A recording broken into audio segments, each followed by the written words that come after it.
অন্ধ যখন বৃষ্টি আসে আলোয়, স্মরণ অতীত সাজবেলারা সব এগিয়ে দিতে এলো নদীর ধারে, নদীর ধারে বসন্ত উৎসব। অন্ধ যখন বৃষ্টি আসে আলোয়, পথ চললাম দুর্বাদলের পথে, আমার হাতে চির অতীত কাল, রৌদ্র পড়ে সুদূর ভবিষ্যতে। অন্ধ যখন বৃষ্টি আসে আলোয়, সঙ্গে এলো বাংলাদেশের নদী, বলল তুমি কোন সময় থাকো, গিয়ে তোমায় ঘরে না পাই যদি। ঘরের পরে আকাশ, ধনুক বাঁকা, আগুন রঙের সাঁকো, স্মরণ অতীত, সময় এপার ওপার। কবি কখন কোন সময় থাকো। অন্ধ আমি বৃষ্টি এলাম আলোয়, পথ হারালাম দুর্বাদলের পথে, পেরিয়ে এলাম স্মরণ অতীত সেতু। আমি এখন রৌদ্র ভবিষ্যতে।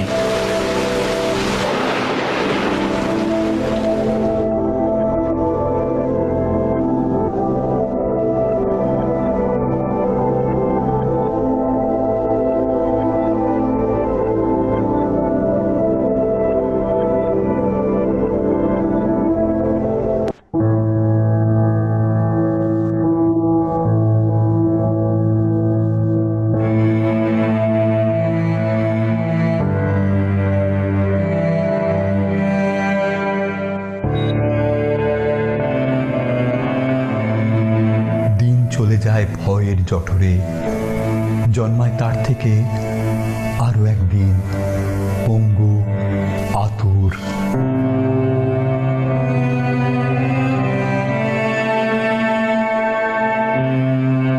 ভয় ছাড়া তার আর কেউ নেই, কিছু নেই কোনোখানে, বুকে হেঁটে যায় দিন।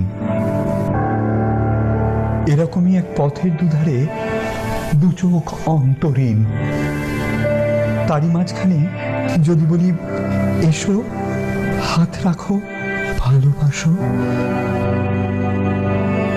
আরো কয়েকবার সামনে যাবার স্বপ্ন দেখেছি কাল, ফুৎকারে দাও উড়িয়ে সে সব। তোমার সে উপহার তো গাঁথা হয়ে যায় স্মৃতির ভিতরে, স্মৃতি আজ উত্তাপ। বুকে হেঁটে যায় দিন, আর তার শিওরে চলেছি আমি। ভুল হয় যদি তবু বলি আজও, মাফ করো গোস্তাকি। প্রতিটি লহমা উপড়ে নিচ্ছে সব পথ, তবু যেন স্বপ্নের থেকে স্বপ্নকে নিলে স্বপ্নই থাকে বাকি।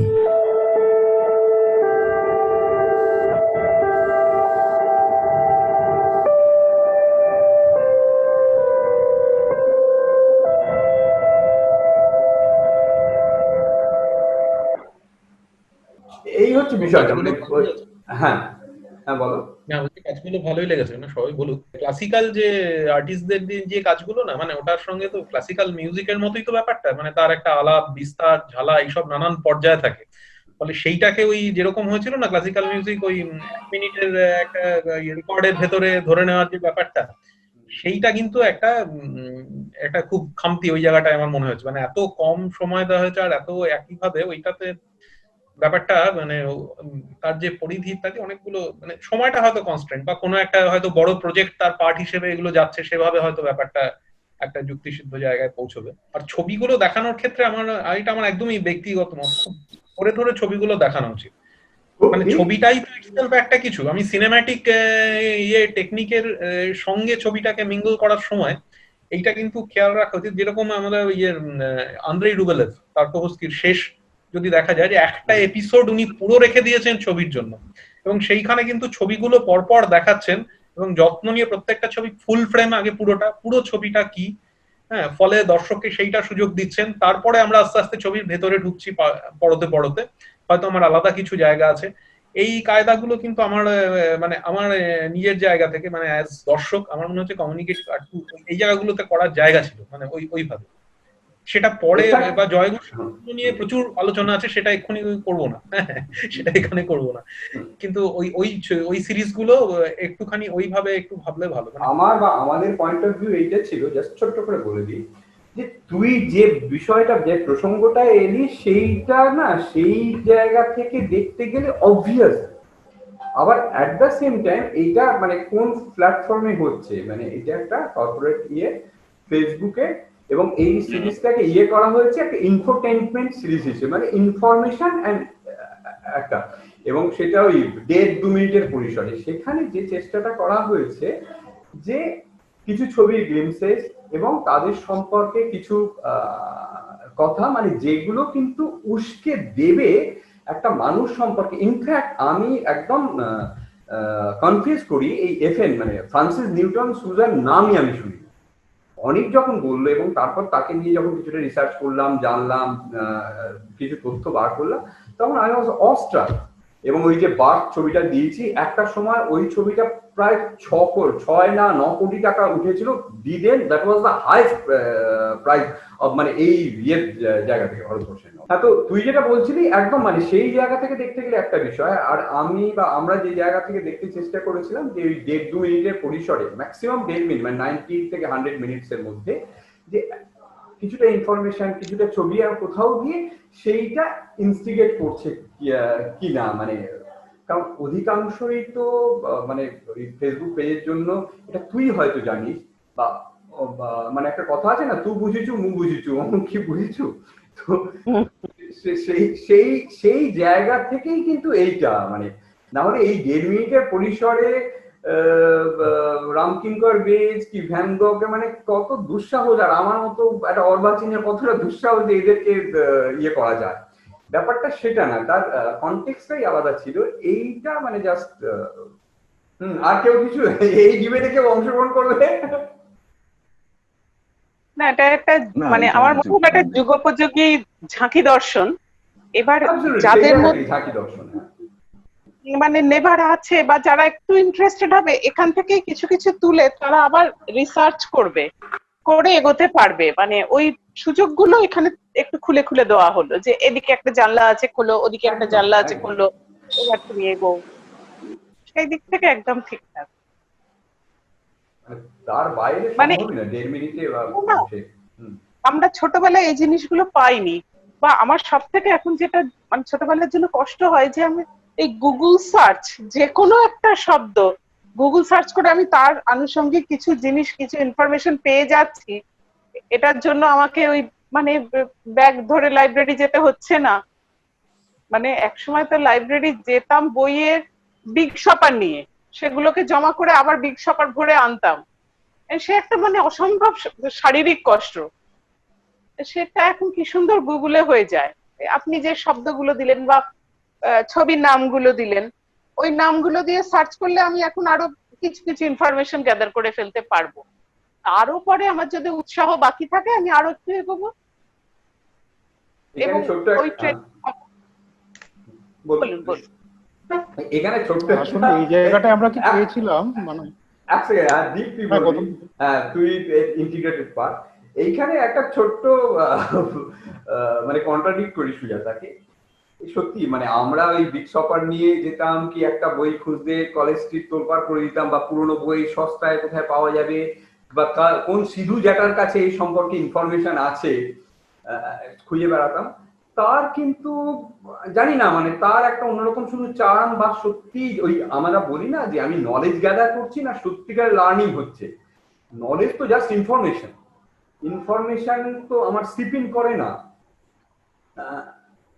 আর আজকের দিনে গুগল করছি, মানে অনেক ইনফরমেশন আমি স্টোর করে নিচ্ছি, সেটা কি সত্যি আমার সিপিন করছে, লার্নিং হচ্ছে, সেটা তো একটা মানে অন্য একটা বিশাল তর্কের, বা সেটা একটা অন্য বিষয়।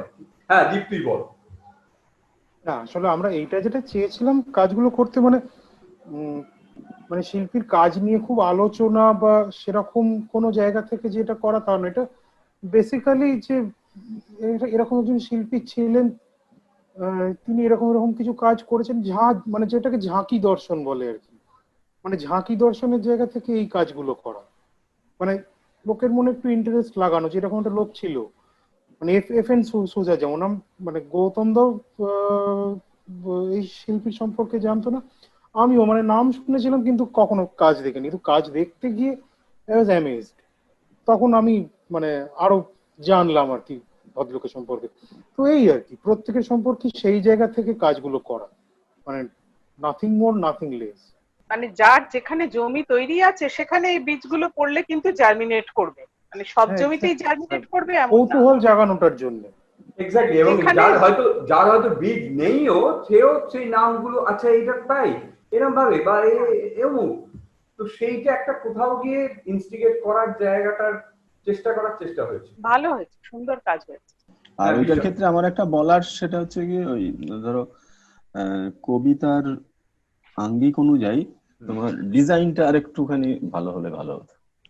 মানে ধরো ওই কবিতার নামটা ওই রকম করে, মানে লেখাগুলো ফন্ট গুলো খুব, ফন্ট গুলো নিয়ে অবভিয়াসলি আমরা ওটা কথাই আছে, মানে ওটা হাতে লেখা, মানে ওটা ক্যালিগ্রাফি করবে, ওটা এখন ওগুলো ফাইনাল হয়নি, মানে ওটা অ্যাবসলিউটলি ওইটা একটু করবো আর কি, নাহলে চোখে লাগছে।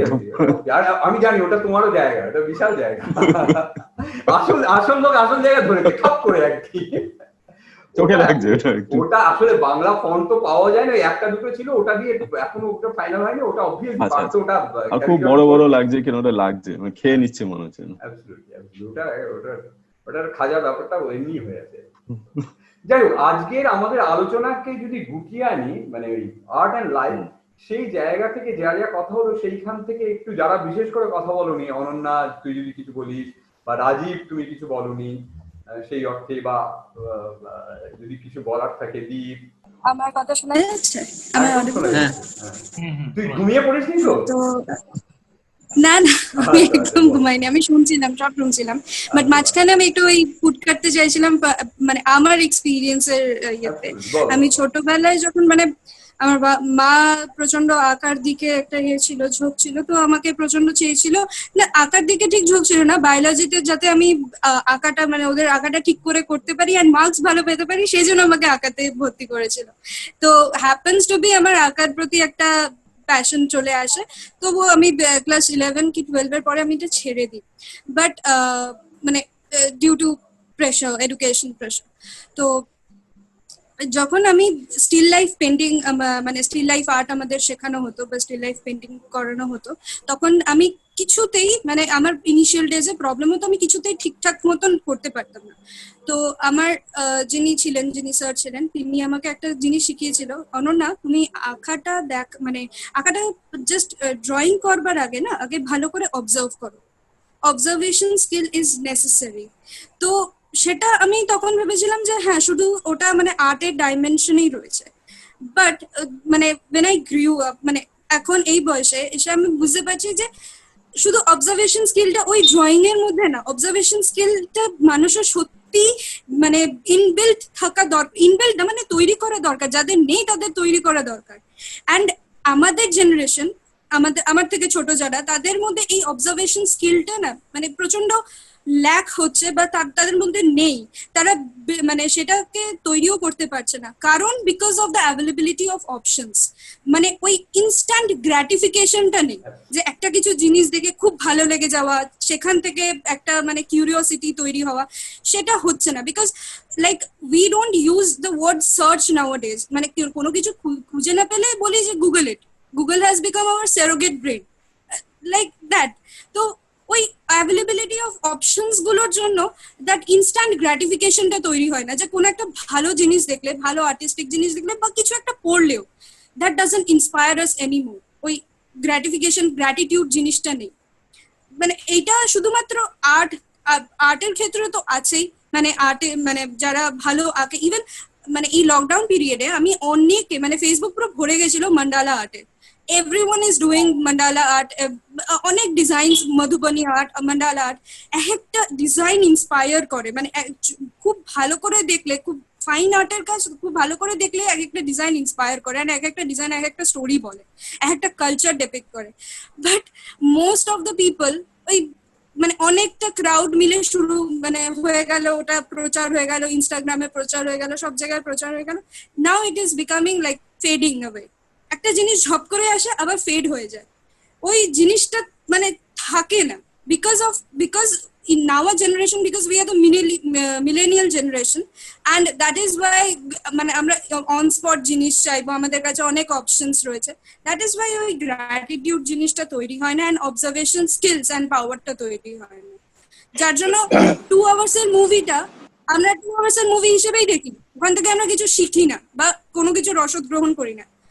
লাইক থাপ্পড় মুভিটা দেখে মানে লাইক অনেকেই অনেক কিছু শিখতে পারে, কিন্তু আমার জেনারেশনের আমি যাদের সঙ্গে কথা বলেছি, they have seen like a 2 hours কে মুভি, মানে ওখান থেকে যে কি নিচ্ছি আমি বা কি মুভিটা আমাদের বলতে চেয়েছে সেটাই তারা বুঝতে পারে না। তো এই ডেপথটা তৈরি হয় না, অবজারভেশনটা থাকলে মানুষের একটা ডেপথ তৈরি হয়, বোঝার ক্ষমতা তৈরি হয়, সেই ডেপথটা থাকে না। সেই ডেপথটা আমাদের মতন জেনারেশন মানুষদের অনেকটা ল্যাকিং, মানে অনেকটা নেই বললে চলে। এন্ড থ্যাংক ইউ, মানে তুই এতক্ষণ ঘুমিয়ে থেকে যে কথাগুলো বললি, মানে একদম টাচ দ্য কোর। এই তার কারণ হচ্ছে শুধু তোদের জেনারেশন না, আজকে আমরা সবাই বোধহয় কোথাও গিয়ে হয়ে গেছি এই 2 মিনিটস মানে নুডলস, মানে তার ফলে ওই যে একটা জিনিসকে বোঝার জন্য বা দেখার জন্য একটা ঠায়রাও বা একটা পজ দরকার হয়। ঠিক সঞ্জয় যেখান থেকে বললো, যে জায়গা থেকে রিয়াক্ট করলো যে তুই এটা দেখেছিস, অমুক করেছিস, তো ছবিটা শুধু কিছুক্ষণ থাকলে ভালো, তো কোন জায়গা থেকে বলছে অ্যাবসলিউটলি বুঝতে পারছি।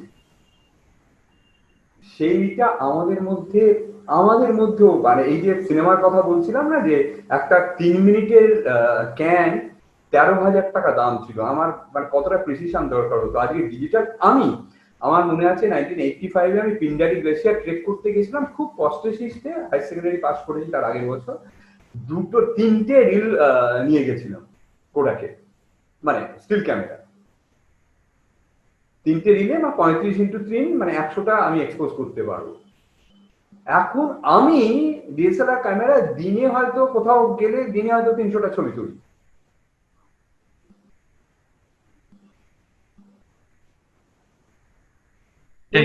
ঠায়রাওটা, ওই পজটা এবং সত্যি এই অবজারভেশন অ্যাবসলিউটলি স্পট অন। এই শুধু আর্ট তো বটেই, আর্ট ওই জীবনের সঙ্গে ইন্টিগ্রেটেড হচ্ছে। আমাদের ওই অবজার্ভ করা, এবং অবজার্ভ করতে গেলেই কিন্তু তোমাকে চুপ করে থাকতে হবে। আমাদের আগে একটা আলোচনায় কথা হচ্ছিল যে আমাদের থট প্রসেস নিয়ে, মানে আমার প্রসেসর সব সময় চলছে, আমার ব্রেন ফাঁকা নয়, ফাঁকা না হলে আমার পারসেপশন, আমার ক্রিয়েটিভিটি হয় না। ওই যেটাকে মেডিটেটিভ স্টেট বলে। In our generation, we tend to say like we are so-called busy, but we are actually not busy in some productive thing. We are being busy. Like Robin Sharma এটা বলে that stop being busy, stop be busy in something productive.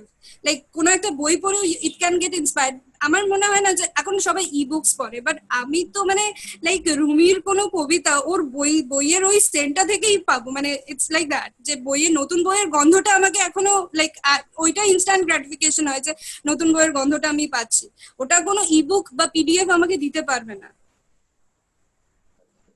So being digitalized has some pros and cons. I mean, everything comes with the pros and cons, but being digitalized and being digitalized এখনকার দিনে আর option নেই, it is mandatory, but ওটা it's coming with মানে এটা আমাদের thinking প্রসেসটাকে কোথাও একটা থামিয়ে দিচ্ছে। লাইক আমরা মানে একদম স্ট্যাগনেন্ট হয়ে যাচ্ছি একটা জায়গায়, কোথাও একটা হ্যান্ডিক্যাপড হয়ে যাচ্ছি আমরা, মানে আমরা লিটারালি একটা ডিজিটালি মানে পুরো একটা হ্যান্ডিক্যাপড হয়ে যাচ্ছে। আমাদের থিঙ্কিং প্রসেস, ক্রিয়েটিভিটি কোনো কিছু আসছে না, মানে উই আর জাস্ট, ছোটবেলা থেকে আমাদের শেখানো হয় এইটা করো, মানে যেরকম আমি আমার মায়ের এক্সাম্পলটা দিলাম, আমাকে আর্ট মানে আর্টে দিয়েছিল just to get good marks in biology.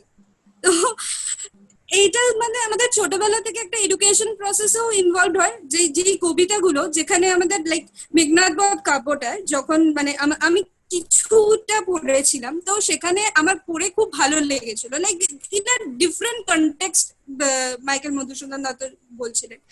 তো ওটা কিন্তু আমাদের শেখানো হয়নি, জাস্ট ওটা আমাদের পড়ানো হয়েছে, জাস্ট ওরালে ভালো করে বলতে, মানে ওরাল পরীক্ষায় ভালো করে বলতে হবে, তো সেটার জন্য ভালো করে মুখস্থ করো। বাট ওটা থেকে যে তুমি কি মানে ডিফারেন্ট কনটেক্সটে সে বলছে বা ওই জিনিসটা বোঝায়নি আমাদের জাস্ট মানে ওই র্যাট রেসের মতন, যে মার্কস পেতে হবে, মানে পরীক্ষায় হাইয়েস্ট করতে হবে। ইভেন ইফ আমাদের কলেজে একটা ইয়েতে মানে ওরিয়েন্টেশনের সময় এথিক্স ক্লাসে জিজ্ঞেস করা হয়েছিল হোয়াট ইজ লাইফ, তোমার perception of life কি? তো many of them have said that life is a rat race. None of them has said that life is an experience. And many of them said that life is, for me, life is a rat race. Life is a goal. I have to achieve certain things and all. But none of them has said that life is an experience.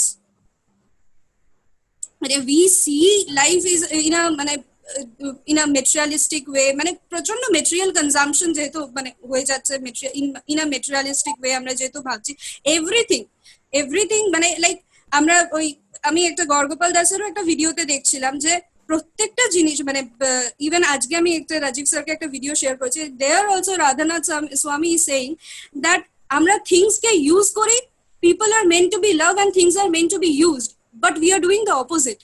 We are using people and we are trying to get love from the things. So this is what is happening, and this is lacking the gratitude. ওই জন্য ওই জিনিসটা থেকেই আসছে না, because আমরা প্রচন্ড materialistic হয়ে যাচ্ছি ডে বাই ডে। এখানটায় অনন্যার কথা শুনে খুব ভালো লাগলো যে ও একটা অ্যানালিসিস করেছে, কিন্তু ওকে একটা মানে অন্য জিনিস আমি ভাবতে বলবো যে ও নিজে কিন্তু এইটার একটা বিপরীত জায়গায় রয়েছে এবং ওই জেনারেশনের ভেতরেই, ফলে ওর মতো আরো লোকও নিশ্চয়ই আছে যারা আরেকটু এইভাবে মানে আরো কনসিডারেট এবং আরো সেটাই তো সিলভার লাইনিং আর কি। তো আমার এই সেই ডিজিটাল যুগে বসে না এক্ষুনি যেটা হলো এই আলোচনা হতে হতে না একটা অ্যানালগ যুগের কবিতা মনে পড়ে গেল। তো সবাই অনুমতি করলে খুব ছোট্ট একটা কবিতা সেইটা পড়ি একটু। এটা হচ্ছে উৎপল কুমার বসুর কবিতা, 28 নম্বর কবিতা, এটার আলাদা করে নাম নেই। বাড়ি ফিরে দেখি বারান্দায় টবের গাছে ছোট এক সাদা ফুল ফুটে আছে, এও কি সম্ভব? আমার অবিশ্বাসী দুই চোখ জলে ভরে যায়, আমি চুপ করে ওখানেই দাঁড়িয়ে থাকি বহুক্ষণ, যেন কতকাল। এই প্রসূতি এবং তার শিশুটিকে নিয়ে কি করব ভেবেই পাই না। প্রতিবেশীদের খবর দেব তো বটে, কাগজের লোকেদেরও ডাকবো, কিন্তু আমাকে যে অবিলম্বে এদের জন্য রৌদ্রের ব্যবস্থা করতে হবে। চাই বাতাস এবং জল সুশীতল এবং কিছুটা খাদ্য, সে কোথায় পাবো? আপাতত অস্ফুটে বলি আমি একটু ঘুরে আসছি, তার আগে তোমাদের এক সীমাহীন ভালোবাসার কথা জানিয়ে যাই, যা মানুষকে কাঁদায়, নয়তো কবিতা লেখায়, নয়তো বাজারে পাঠায়।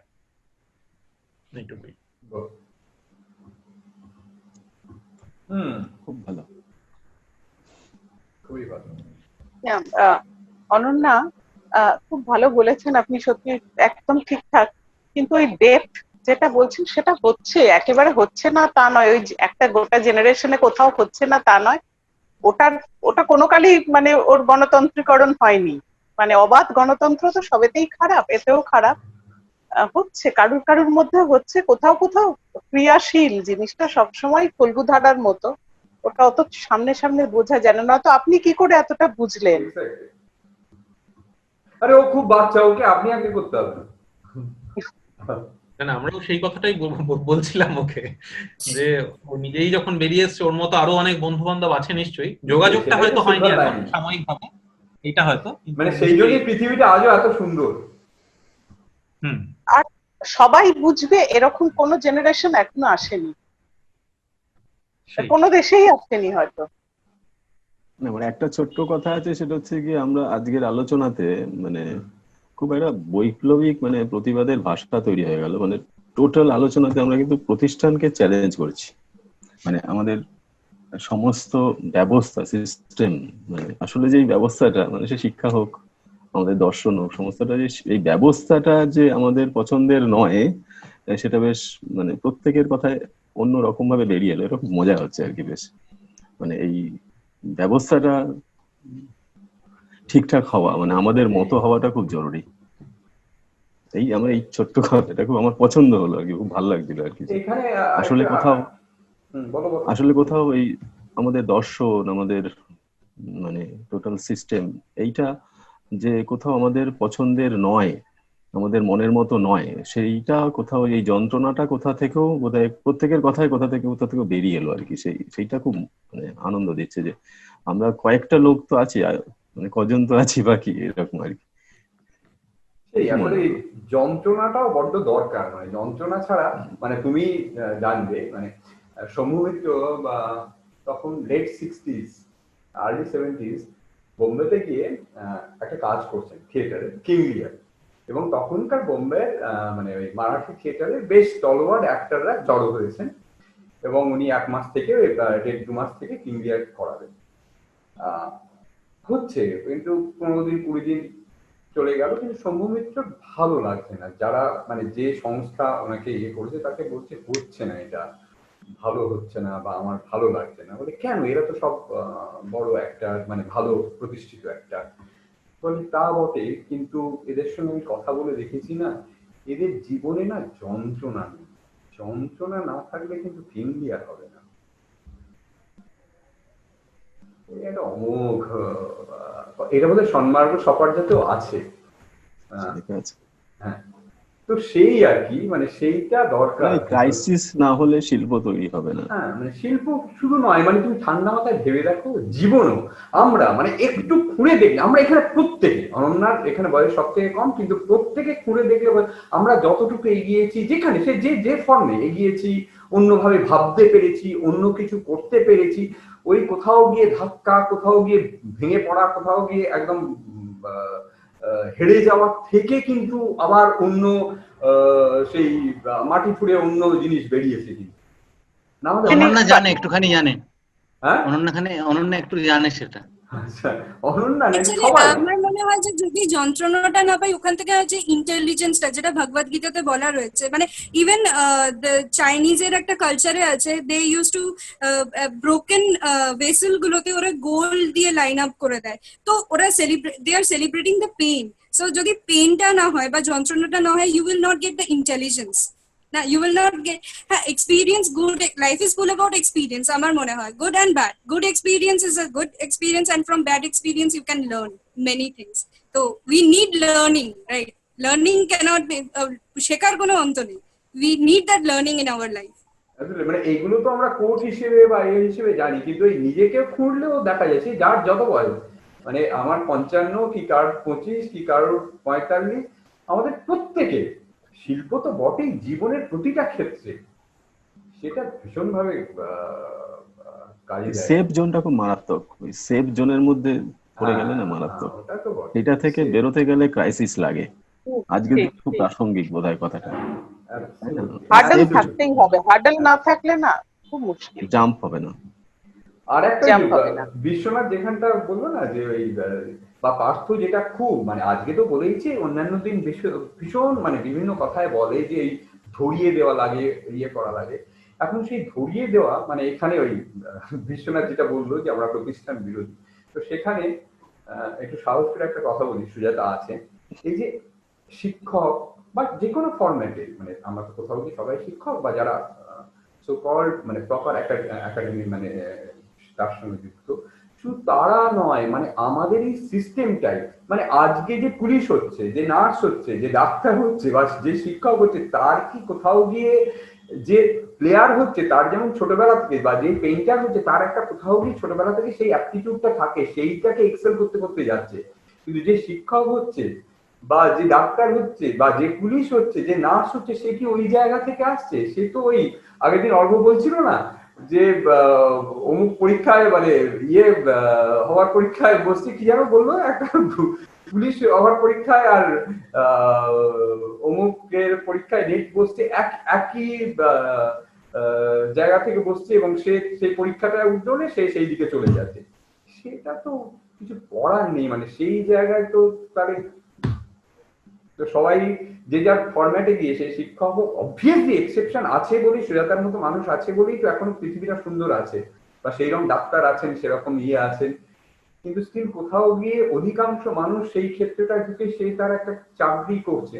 মানে শম্ভু মিত্রের কথা বলছেন আপনারা, আমি ওই প্রসঙ্গে বলি, অনেক দিন আগে আমি মানে যখন ছোটই, তখন শম্ভু মিত্রের একটা ইন্টারভিউতে শুনেছিলাম, মানে উনি বলছেন যে কোনটা ঠিক আর কোনটা ভুল, কোনটা সোজা কোনটা বেঁকা, আমরা কিভাবে বিচার করব? পৃথিবীটা তো গোল, তাহলে ওর ওপরে কে কখন সোজা হয়ে দাঁড়িয়ে আছে? হয়তো আমার চোখে যখন দেখছে সব থেকে বেঁকা আছে, সেটাই সব থেকে সোজা পজিশন, সুতরাং এই বিচারটা করা যায় না। সবকিছুই চলুক, তার মধ্যে থেকে যেটা টেকার সেটা টিকে যাবে। সে মানে গুগল যুগে কিংবা গুগল পূর্ব যুগে যে যেভাবে পেরেছে আহরণ করেছে, নিজের মধ্যে জারিত করেছে, করে প্রকাশ করেছে। মানে বিষয়টা তো তাই, নেওয়া, এটা জারিত করা, তারপরে সেটা একটা বহুমাত্রিক প্রকাশ ঘটানো, ওটা হতেই থাকবে, ওটা হতেই থাকবে। অত মানে হতাশ হওয়ারও কিছু নেই, আবার উৎফুল্ল হওয়ারও কিছু নেই। এখানে একটা ছোট্ট একটা ডাইকটমি আছে, মানে যেটা অনন্যাও বললো যে এখন গুগল যুগ এবং সবাই ডিজিটালাইজ, যেটা আপনিও বলছেন, সেইখানে একদিকে যেমনি ওই প্রস অ্যান্ড কনসটা অনন্যা বললো, সেখানে ছড়িয়ে দেওয়ার কিন্তু আমরা পুরো অ্যাডভান্টেজটাও নিচ্ছি না পারকোলেট করার, যেটা ডিজিটালাইজড ওয়েতে নেওয়া যেতে পারে। আমি একটা ছোট্ট এক্সাম্পল দিচ্ছি, আমার খুব কারেন্ট জিনিস একটা মনে পড়ে গেল। এই যে মানে পার্থদা, সুশান্ত দা, বিশ্বনাথ দা, এই যে পুজোটা, গৌতম দা প্রায় অনেক আমাদের এই আড্ডাতেই বলে যে পুজোটা has become the biggest art carnival in the world এবং ইত্যাদি হয়েছে, কিন্তু আমি কিন্তু খুব এখানে কিন্তু পার্থ আমাকে গালাগালও দিয়েছে, কারণ তার সঙ্গে আমি একটা কথা বলি, আমি বলছি না আমি একদম সেরেছে যে ওয়ার্ল্ড বিগেস্ট ইনস্টলেশন প্ল্যাটফর্ম, ও আজকে বলেছে যে কে মাথার দিক দিয়ে ইনস্টলেশন, এটা আমি ইউজ করেছি। শুধু তাই না, আমি যে ডকুমেন্টারি করেছিলাম দুটো, সেটা তার মধ্যে এই কথাটা ইউজ করেছিলাম। তো সরি, মানে অবভিয়াসলি মানে এই না ওরকম কিছু নেই, মানে তুমি তোমার বলাটা রাইট আছে, এবং আমি কোত্থেকে বলছি, আমি একটা সহজ জায়গা থেকে, সাধারণ জায়গা থেকে বলছি। না সেটা বুঝতে পেরেছি, আমার ওটা বলার উদ্দেশ্যটা যেটা ধরেন, মানে এই ধরনের মানে শব্দের প্রয়োগটা হয়তো অনেক কিছু দিক নির্দেশ করে দেয়। তো ধরো মানে সব থেকে ইম্পর্টেন্ট যেটা, ধরো ইনস্টলেশন আর্ট, এই জিনিসটা কায়েম করতে পৃথিবীতে বহু বছরের এক রকমের ভাবনা চিন্তা, এক রকমের মানে প্র্যাকটিস, এক রকমের দর্শন সব লেগে তো তবে সেই জায়গাটা তো প্রতিষ্ঠিত হয়েছে। দুর্গাপুজো তো, সব দুর্গাপুজো তো যে একেবারে শিল্পের ভাষা যুক্ত বা সেরকম ভাবে তো আমরা একটা ওভারঅল একটা কিছু জিনিস দেখি আর কি, ফুটিয়ে দেখতে গেলে তার মধ্যেও বহু উত্থান পতন রয়েছে। এখন দেখার বিষয় যেটা, সে কতটা ইনস্টলেশনের দিকে ঝুঁকে আছে, সে কতটা সাইট স্পেসিফিকেশনের দিকে ঝুঁকে আছে। আমি তাকে যখনই বলে দিচ্ছি, ওই পেডেস্টালটার উপর তুলে দিচ্ছি, মিসজাজমেন্ট। আমার বলার উদ্দেশ্যটা হচ্ছে ওইটা, আমার দেখার উদ্দেশ্য হচ্ছে মানে ইয়ে করলো, হন্ট করলো যে কতটা সে ঝুঁকে আছে সেদিকে, খুব সহজে কয়েন করে ফেলি, একটাকে কয়েনে করে ফেলি। এটা হয়, এটা মানে আমি ওটা মানে হঠাৎ করে ওই এক্সাম্পলটা দিয়ে বসেছি আর কি, ওই কথার সূত্রে আর কি। But the thing is this, যে ধরো ওইটা মানে আমি যখনই বলছি যে এটা একটা আর্ট প্র্যাকটিস, তো আগে তো আর্ট প্র্যাকটিসের রিফ্লেকশনটা থাকতে হবে। এটা কিন্তু বড় বাজারের কোনো দোকান নয় রে বাপ, হ্যাঁ, যে অনেক কিছু নিয়ে এসে একটা ভারাক্রান্ত করে দিলাম। এটা একটা আর্ট প্র্যাকটিস যদি বলি, তাহলে তার লক্ষণগুলো তো তার প্রমাণ করতে হবে, লক্ষণগুলো প্রতিষ্ঠা করতে হবে, না হলে তো কি করে হলো? না হলে আমি সেই জায়গা থেকে বলবো কেন, কিভাবে বলবো? হলে না, আমরা যেহেতু ওই যে আমজনতা, যে ভিড়ের অভিরুচির জন্য বলি প্রদত্ত হওয়া, আর ভিড়ের অভিরুচিকে তৈরি করে দেওয়া, তার জন্য শিক্ষা লাগে, তার জন্য চর্চা লাগে, তার জন্য বুঝদারি লাগে। সেইটার কথাটা বলতে যাওয়া আর সেইটাই বুঝলে। হ্যাঁ রাজীব, যেটা বলছিলে তুমি, সরি তোমাকে থামিয়ে অন্যদিকে চলে যাই। হ্যাঁ মানে আমার সেইটাই কেটে গেল। সরি, তুমি বলছিলে অনন্যা গুগল, তারপর সুজাতা ম্যাডাম গুগল। হ্যাঁ, তো আমি বলছি সেই ইউটিলাইজেশনটাও কিন্তু আমরা অপটিমালি করতে পারছি না। কেন বলছি, এই আর্ট কার্নিভাল বা এই আর্ট ফর্মের যেটা হয়েছে, সেটা কিন্তু আমরা সেরকম ভাবে পার্কোলেট কি করছি ডিজিটাইজড ওয়েতেও? আমার মনে হয় না। কেন আমি বলছি, একটা ছোট্ট কাজে কলকাতার বাইরে কজন এইরকম ভাবে জিনিসটাকে অ্যাপ্রিসিয়েট করছে বা এই ম্যাগনানিমিটিটা বুঝতে পারছে? আমরা একটা ছোট্ট কাজ, মানে আমরা একটা এন্ডেভার নেওয়ার চেষ্টা করছি এই স্পেশালি এই ইয়ারে, বিকজ অফ দ্য লকডাউন এবং পুজো কিভাবে হবে। মানে গৌতম দাও পুরো ব্যাপারটা অতটা আইডিয়া ছিল না, তারপর আমি আর দীপি মানে ব্রেনস্টর্ম করে তারপর গৌতম দার সঙ্গে আলোচনা করছিলাম। We are trying to approach different pujas and everything, যে ডিজিটাইজ মাধ্যমে কিভাবে লোকের মধ্যে ছড়ানো যায়। ফোন করা হচ্ছে সমস্ত পুজো কমিটি, মানে ইভেন সো কল্ড রিনাউন্ড পুজো কমিটিস, ওয়েবসাইট তো প্রায় কারো নেই, ইমেল আইডিও খুব কম, এবং ফোন নাম্বারও হ্যাঁ আছে, পরে ফোন করুন ইত্যাদি। তো সেই জিনিসটাও কিন্তু আর্টটাকে নিজেদের জীবনে পার্কুলেট করার জন্য সেই ডিজিটাল প্ল্যাটফর্মটাও কিন্তু লোকে সেইভাবে ইউজ করছে না। যেটা অনন্যা বলছিল যে আমরা সবকিছু ডিজিটালাইজ হয়ে যাচ্ছি, তাহলে তার পজিটিভ ইউজটা করো। মানে আমি কিন্তু হুজুকেও নই, আমি কিন্তু আর্ট বোদ্ধাও নই, কিন্তু আমার সপ্তাহে মানে পুজোর সময় 3 দিন ছুটি থাকে, আমি কিন্তু 24 ঘন্টা ইন্টু 3 72 ঘন্টা এবং একাদশী দ্বাদশী আমি কিন্তু দেখতে বেরোই। কারণ জিনিসটাকে ওই যেটা পার্থদা বলছেন, সুশান্তদা বলছে, just to observe and learn, মানে নতুন কিছু, সেই জিনিসটা অদ্ভুত লাগে, মানে ওই গ্রহণ করাটা এটা অদ্ভুত লাগে। যতটা বুঝি কি বুঝি না সেটা পরের ব্যাপার। আমার প্রচুর এরকম কলিগ আছে, প্রচুর বন্ধুরা আছে যারা পুজোর সময় বাইরে চলে যায় বা পুজোর সময় ভিড়ে বেরোতেই চায় না। আমার মনে হয় তারা কি জিনিস মিস করছে। কিন্তু সেই জিনিসটা ডিজিটাল প্ল্যাটফর্মটা যদি রয়েছে, তাহলে সেই পার্কুলেশনটাই বা হচ্ছে না কেন? কয়েকদিন আগে আমাদের এখানে গেস্ট একজন এসেছিলেন মিলি বলে, তারপর সে কোঅর্ডিনেট করতে পারলো না বলে, টেক স্যাভি নয় বলে হয়তো ছেড়ে দিল। ওই ভদ্রমহিলার ইন্ট্রোডাকশন যখন দিয়েছিলাম বলেছিলাম ভদ্রমহিলা বাড়িতে আচার আর ডিফারেন্ট কুইজিন বানায়, সেই করে কিন্তু শি হ্যাজ রিচ দুবাই, মানে দুবাইয়ের শেখ কিন্তু তার কাছ থেকে অর্ডার দিচ্ছে। সে একটা ঘরে বসে, একটা ঘরের কোণে বসে একজন হোম মেকার, সে যদি এটা করতে পারে, আজকে আমার এই পুজো বা এই আর্ট ফর্মটা আমরা কেন লোকেদের লাইফে আনতে পারছি না এই ডিজিটাল প্ল্যাটফর্মটা ইউজ করে, যে ডিজিটাল প্ল্যাটফর্মটার কথা এতক্ষণ বলছিলাম? কেন ওয়েবসাইট নেই? কেন তাদের তো বাজেট নেই তা নয়, কেন তাদের ওয়েবসাইট নেই, কেন তাদের একটা ইমেল আইডি নেই, কেন তার সেক্রেটারিকে ফোন করতে গেলে পাওয়া যায় না? এই এন্ডেভারটা আমরা একটা নেওয়ার কথা একটা ভাবছি। মানে দীপ থাকলে একটু ভালো হতো, দীপেরও এক্সপিরিয়েন্স হচ্ছিল। দীপ মানে যেটা অদ্ভুত যে আমি কিন্তু বলি বা আমরা সবাই জানি যে এটা কি লেভেলের ম্যাগনানিমিটি হয়। মানে আমরা যারা এখানে অনেক নেই, অনেক থাকলে অনেককে জিজ্ঞেস করা যেত। অনেক কিন্তু কলকাতার মানুষ, ও এখন বিগত 15 বছর ব্যাঙ্গালোরে থাকে। ও কিন্তু বিগত 15 বছর কলকাতায় পুজোর সময় আসে না, কিন্তু ও আর্ট লাভার। এবং ও কিন্তু কলকাতায় পুজোর মধ্যে একটা প্রজেক্ট ও তখন শুরু করেছে, ও যখন সাইকেল পিওর আগরবাতিতে ছিল, এই art related. I am sure ও কিন্তু মোটামুটি টেলিভিশন ফুটেজ ইত্যাদি ইত্যাদি দেখে। আগের বছর 2টো কাজ করিয়েছিল আমাকে দিয়ে, সুশান্তর পুজোটা এবং সুজাতার স্কুলে, যেটা অদ্ভুত আমরা একটা ইয়ে করেছিলাম। কিন্তু এই যে এটা মোটামুটি শুনে বুঝি, কিন্তু এই যে একটা অন্য লেভেলের অস্টার জিনিস হচ্ছে, এটা কিন্তু সেইভাবে জানে না, জানলে কিন্তু চলে আসতো। আমি বলছি ইভেন আমরা যে বলছি না, আমরা ভারত মানে ইভেন বাঙালিরা, কলকাতার লোক পশ্চিমবঙ্গের লোক হয়তো জানি, কিন্তু বাঙালিরা যারা অন্যান্য জায়গায় থাকে তারা ঠিক আছে, হয় প্রচুর ভিড়ভাড় হয়, প্রচুর টিভিতে ফুটেজ দেখায়, কিন্তু সেটা অর্গানাইজ হয়েছে একটা সিস্টেমিক ওয়েতে, মানে সেটা এটা না before it is too late, এটা তোমরা শুরু করে দাও। কেন শুরু করে দেওয়ার কথা বলছি, যে এটা কিন্তু দেখো এই মুহূর্তে কলকাতার দুর্গাপূজার যা অবস্থা, সেটা কিন্তু দ্য নেক্সট জেনারেশন পিপুল কিন্তু এর সাথে সম্পৃক্ত না।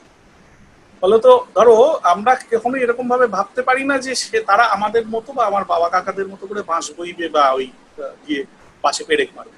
আমার বাবা কাকারা পুজো করতো, আমাদের আগের জেনারেশনে পুজো করতো, তারা পল্লী পাড়া সংগঠন অঞ্চলটাকে কায়েম করার জন্য, সেটা সেটেলমেন্টের জন্য। আমরা করেছি কিছুটা আমাদের প্র্যাকটিস, তার পাশাপাশি একটা পুরস্কারের বড় ভূমিকা রয়েছে। তারপরের জেনারেশন তো কলকাতাটাকে বৃদ্ধাশ্রম করে ব্যাঙ্গালোরে থাকে। কিন্তু যারা রয়েছে তারা তো, তাদেরও তো একটা দায় বর্তায়, তো তারা তো বাস পারতে পারবে না, পেরেক মারতে পারবে, তারা যেটা পারবে এটা ডিজিটাল প্ল্যাটফর্মটাকে তৈরি করতে পারবে। আমি এই জন্য বলছি before it is too late. Already 4-5টা গ্রুপ তারা এন্ট্রি নিয়েছে, তারা সারা কলকাতার পুজোকে সার্ভে করেছে, কার কতটা ডিজিটাল প্ল্যাটফর্ম স্পেসটা ফাঁকা পড়ে যাচ্ছে সেইগুলোর এন্টায়ার ডেটা তাদের কাছে রয়েছে, এবং তারা সেরকম ভাবে অ্যাপ্রোচ করছে যে আমরা এই জায়গাতে আসব, আমরা একটা সামান্য চার্জের বিনিময়ে এই জিনিসটাকে এরকম ভাবে প্রেজেন্ট করি। এবং সেটা কিন্তু দ্য নেক্সট জেনারেশন পিপুল, এই যে নেক্সট জেনারেশনের পিপুল কিন্তু এই যে পরিবেশনার দায়িত্বটা নিয়েছে তাদের অর্জিত বিদ্যে নিয়ে, এটাই কিন্তু আগামী দিন। So before it is too late, তোমরা যদি ভেবে থাকো সো কাম ফরওয়ার্ড, এরকম ভাবে কিন্তু ওই গার্নিশিং এর কথাটা যেটা বলা হলো সেইটা তোমরা করতে পারো। The only way যে এটা কিন্তু involving the next generation people. কারণ আমরা তো টেক সেভি নই, আমার বাবা কাকারা তারও ছিল না। তো যার যেটা অস্ত্র, যার যেটা বল, সে সেটা নিয়ে থাকবে, মেলাবে, তবেই না জিনিসটা হবে সেটা হতে পারে। এবছরের যে প্যান্ডামিক সিচুয়েশন, এই যে ধরো পুজোর যে প্রপার ডকুমেন্টেশন বা আর্কাইভিং ডিজিটাল ওয়েতে, এইটা কিন্তু একটু যদি করা যায়, ডেফিনেটলি রাজীব দা যেটা বলছিল, শুধু এই বছরের পুজোর জন্য নয়, এটা প্রপারলি একটা ডিজিটাল যদি প্ল্যাটফর্মে এটাকে স্টোর করে রাখা যায়, এটা আগামী প্রজন্মের জন্য কিন্তু একটা খুব বড় কাজ হবে। এটা মনে হয় করা উচিত। গৌতম দাকেও বলছি, রাজীব দাকেও বলছি যে তোমরা এগিয়ে আসলে শুধু এবছরের জন্য না, শুধু এবছরের জন্য না, এটা বিগত বছরের পুজোগুলোর প্রপার ডকুমেন্টেশন দরকার। ঠিক ঠিক। এবং আমাদের জন্য শুধু আগামী প্রজন্ম বড় ক্ষেত্র আনটাচড পড়ে আছে। বড় ক্ষেত্র আনটাচড পড়ে আছে। প্রপোজাল দিয়েছিলাম, গৌতম দা মনে আছে? হ্যাঁ হ্যাঁ অ্যাবসলিউটলি। ওইটাই একমাত্র পথ আর কি, যে পুরস্কারের লোভ দেখাতে হবে। চলো টাটা এভরিবডি। আজকে সত্যি ভীষণ একটা এনগ্রসিং, আমাদের রোজই হয়, প্রত্যেক দিনই হয়, মানে প্রত্যেক ফর্টনাইটেই হয়।